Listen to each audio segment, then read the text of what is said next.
Hello everyone. तो हम आज बात करने वाले हैं खेसारी लाल यादव जी और शिल्पी राज का एक बहुत ही बेहतरीन सॉन्ग के बारे में, जिसका पोस्टर आ चुका है और फुल वीडियो सॉन्ग का रिलीज डेट भी आ चुका है। और इसे लिखे हैं टुनटुन यादव जी और इसमें म्यूजिक दिए हैं आर्या शर्मा जी और इसे गाए हैं खेसारी लाल यादव जी और शिल्पी राज जी, जो कि आपको स्क्रीन के ऊपर दिखाई दे रहा है। जिस सॉन्ग का टाइटल रखा गया है अलंगिया पलंगिया, जिसका टाइटल है अलंगिया पलंगिया और लोकगीत 2023 का है। और full video song releasing on 28 मार्च 2023 को सुबह 7 AM पे, यानी कल सुबह में 28 तारीख को 7 बजे सुबह सुबह इसको रिलीज़ किया जाएगा। और ये काफ़ी बेहतरीन वीडियो सॉन्ग है और वीडियो डायरेक्टर है पवन पाल जी।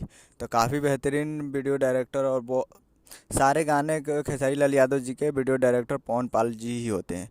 वीडियो क्वालिटी में कोई कमी नहीं रहेगा, हमें उम्मीद है। तो कल सुबह में Vindhyavasini films present Bhojpuri YouTube channel पे तैयार रहेगा, विंध्यवासिनी फिल्म्स पे। उम्मीद कर रहा हूँ वीडियो अच्छा लगा तो चैनल को सब्सक्राइब बेल आइकन प्रेस कर देते हैं, कैसे खेसारी लाल यादव जी का लेटेस्ट न्यूज लाते रहे। वीडियो को लाइक कीजिए। मिलता है अगले वीडियो में, तब तक के लिए जय हिंद जय भोजपुरी।